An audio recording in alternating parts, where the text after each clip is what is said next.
Tapi ada jenis yang kedua. Ini yang pertama, ya besutu, yang dilapangkan. Jenis yang kedua, wa yaqdir. Wa yaqdir. Wa yaqdir, yang disempitkan.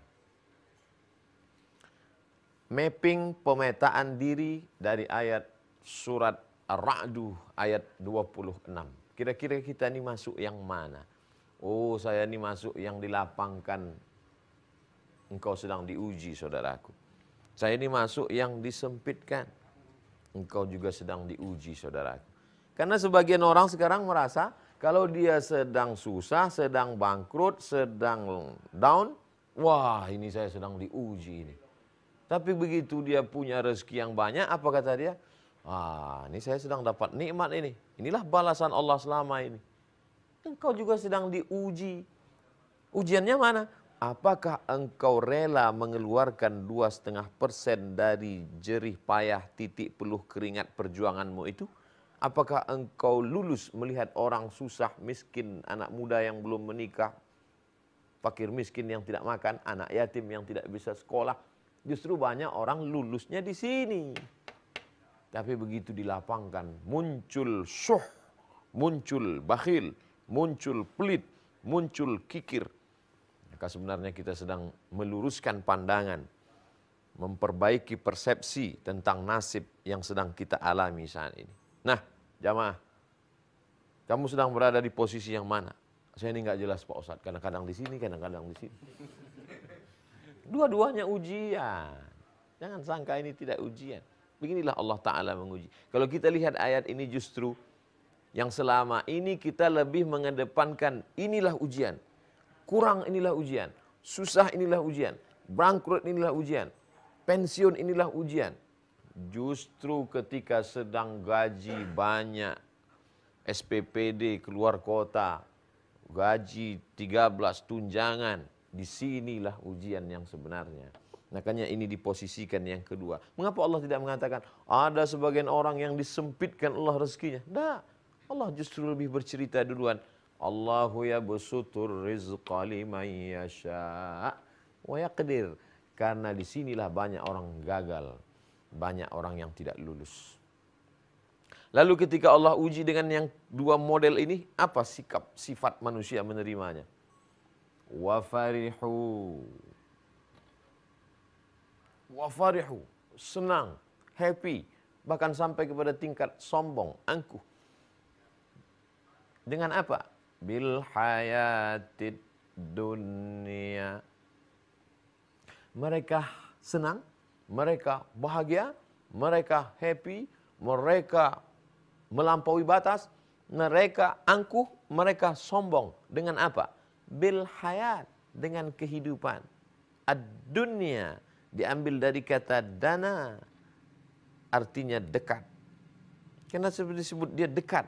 Karena ini kehidupan yang paling dekat dengan kita sekarang. Disebut dia dengan dana, daniun, rendah. Kenapa dia disebut dengan kehidupan yang rendah? Karena ada kehidupan yang tinggi, yang megah, yang mewah, yang mulia. Walal akhiratu khairul laka minal ula. Kehidupan nanti yang lebih kekal, yang abadi, jauh lebih utama daripada yang sekarang. Tapi justru mereka terpukau dengan bil hayatid dunya, yang hanya sejenak, sekejap, dari usia 0 sampai 5, balita, dari 5 sampai 20, masa remaja, happy, bahagia. Lalu kemudian mulailah masuk masa usia menguning, dari 20 sampai ke 40, lalu kemudian sampai ke 63, kalau sampai selesai, habis. Singkat. Wa farihu bil hayatid dunya. Tapi Allah tidak ada bahas efek daripada ini. Ada orang-orang yang kami sempitkan rezekinya lalu dia stres dan susah. Ada orang-orang yang kami sempitkan rezekinya lalu kemudian dia sakit dan mati. Ada orang, tak ada. Yang diceritakan hanya efek dari ini. Ada orang-orang yang kami lapangkan rezekinya lalu kemudian dia bangga, sombong, angkuh, merasa dialah yang pemilik segalanya. Hanya diceritakan ini. Kenapa Allah tidak ceritakan efek daripada ini? Karena efek ini tidak terlampau banyak orang yang tertipu. Efek daripada miskin susah ini paling-paling dia tidak makan, tapi imannya insya Allah tetap terjaga. Efek daripada susah ini paling-paling orang hari itu, berapa banyak orang yang susah tidak makan, justru dia bisa puasa sunat. Saya dulu banyak puasa sunat saya Pak Ustadz, tapi sejak kaya nih susah saya meninggalkan makanan. Justru efek daripada ini yang diceritakan Allah Subhanahu wa taala. Ketika dilapangkan rezekimu, lalu kemudian engkau angkuh bahagia, tapi kebahagiaanmu itu membuat efek negatif engkau, lalu kemudian sombong dengan apa? Dengan kehidupan yang singkat, yang pendek itu. Masya Allah. Wamal hayatud dunya. Lagi-lagi ini yang ingin dijelaskan Allah Subhanahu wa taala. Wamal hayatud dunya. 2 kali dia ulang. Mereka bahagia, angkuh, sombong dengan kehidupan dunia yang diberikan Allah itu. Wamal hayatud dunya. Tidaklah kehidupan dunia yang mereka banggakan, mereka sombongkan itu. Illa, melainkan, hanya. Kalau di belakangnya ada wama, kemudian dengan illa, tidaklah. Melainkan, hanya. Apa kehidupan dunia itu? Mata, hanya sedikit daripada kenikmatan. Sedikit daripada kebahagiaan, sedikit daripada kelebihan yang diberikan Allah Subhanahu wa taala. Kita akan lanjutkan pembahasan ini, penjelasan ini setelah yang satu ini.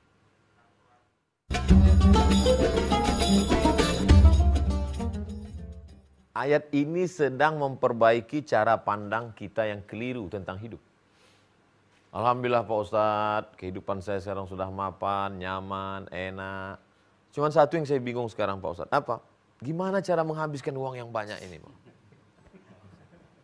Yang sedang kau alami itu sekarang hanyalah mata. Satu titik kecil kerdil dibandingkan samudera kekayaan, keindahan, kehidupan yang nanti akan dialami oleh orang-orang yang soleh. Minas siddiqin, orang-orang yang benar. Wassyuhada, orang-orang yang mati syahid. Wassalihin, orang-orang yang saleh. Di atas itu adalah para nabi dan rasul. Mudah-mudahan kita termasuk di dalamnya insya-Allah. Membesarkan yang kecil, mengecilkan yang besar. Yang selama ini kau sangka besar, mewah, hebat, kaya, raya, itu sebenarnya hanya kecil. Dilapangkan rezekimu, engkau bahagia, senang sampai pada tingkat angkuh dan sombong dengan kehidupan dunia, itu semua hanyalah yang kau sangka tadi besar, besar, besar, besar, besar, kecil.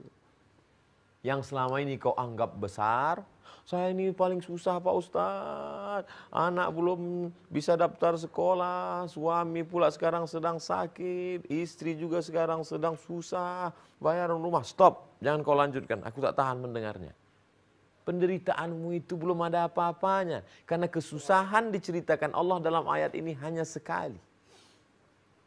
Kesusahan yang kau sangka susah, ribet, susah, payah, itu hanya sekali disebut Allah. Tapi kebahagiaan yang besar, rezeki yang melimpah, sampai membuat engkau bahagia, sampai merasa engkau tidak perlu butuh pada orang lain. Kenikmatan sesaat. Bagian dari yang kecil saja. Betapa satu ayat dari surat Ar-Ra'd 26 sedang meluruskan cara pandang kita. Jangan sampai salah fikir. Sekarang banyak orang salah fikir menjalani hidup. Salah pikir, salah ngomong, salah bertindak, salah beramal, dan puncaknya adalah salah menyikapi hidup. Dan salah dalam kehidupan yang singkat ini akan berefek pada menerima akibat yang luar biasa dalam kehidupan yang berikutnya. Khalidina fiha abada. Kekal selamanya dalam neraka jahanam. Gara-gara apa? Gara-gara salah menyikapi hidup. Surat Ar-Ra'd ayat 26 sedang mengajak kita men-setting ulang, memprogram ulang tentang cara kita menyikapi hidup. Sesungguhnya kesenangan, kebahagiaan yang kita terima selama ini adalah ujian. Luluskah kita dengan ujian ini? Insya Allah. Dengan pertolongan Allah. Apa tanda orang lulus ujian? Dengan melimpahnya rezeki makin banyak sedekahnya. Dengan melimpahnya rezeki makin banyak orang susah yang tertolong. Dengan melimpahnya rezeki makin banyak syukurnya pada Allah. Dengan melimpahnya rezeki makin rajin sholat berjamaah. Lulus.